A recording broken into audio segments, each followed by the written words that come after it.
good day, good morning Pilipinas.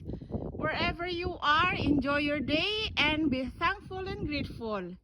Ito guys, I will send a fresh water in a treats for my two palangga-langga. Kamusta? It's a nice weather today of 1 degree. Okay. Ito sinalubong ako nila. Love, my two gansa, my gusling, right? Okay, go in your house and change your water.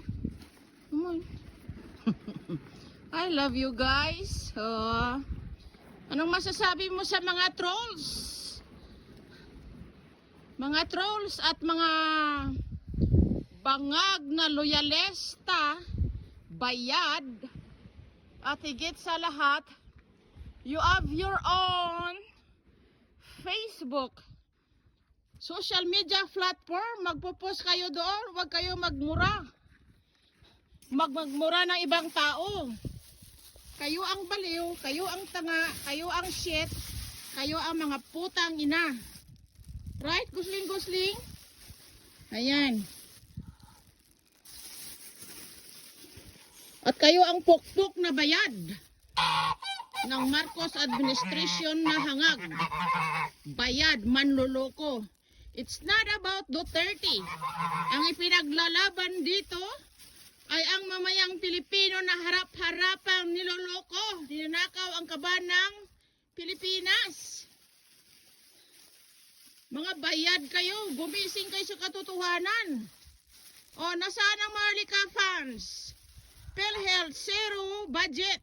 Mindanao, taga Mindanao ako, zero budget. Putrages, nasaan ang gintong bininta? Walang pandemic. Bininta ang gold reserve ng Pilipinas. Right, Gusling? Pumunta ako dito sa Canada, hindi ako bayad, hindi ako fake. Dumaan ako sa butas ng karayom ng process ng papilis ko. Kaya yun ang tandaan nyo. Hindi ako naging bayad dito. Ang pinaglaban ko, ang pamilya ko sa Pilipinas at ang bansang Pilipinas. It's not about Duterte. It's all about Filipino people. Diba? Oh, saan ang flood control? 5,000 flood control na proyekto. Wala. Nasa bulusan ng mga buhayang kongreso. At mga nakaparibot dyan kay Marcos Bangag Jr. Yon ang katotohanan. So, that's all for today.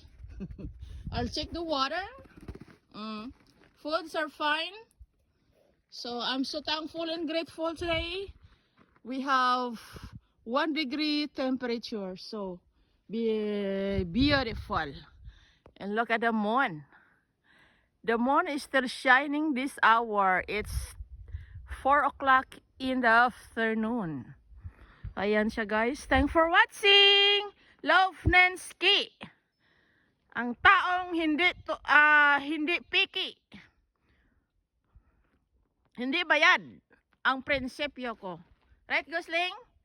O, mabuti pa tong mga gansa ko kay may pagmamahal.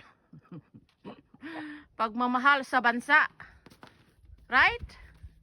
Putragis kayo dyan. Wala kayong mga jotak. Use your critical thinking. Saan ang critical thinking nyo? Zero PhilHealth na? Zero budget ang Mindanao? Zero budget ang PhilHealth? Is that critical thinking? Suck my fucking arse. Right? Okay. Bye for now. Thanks for watching.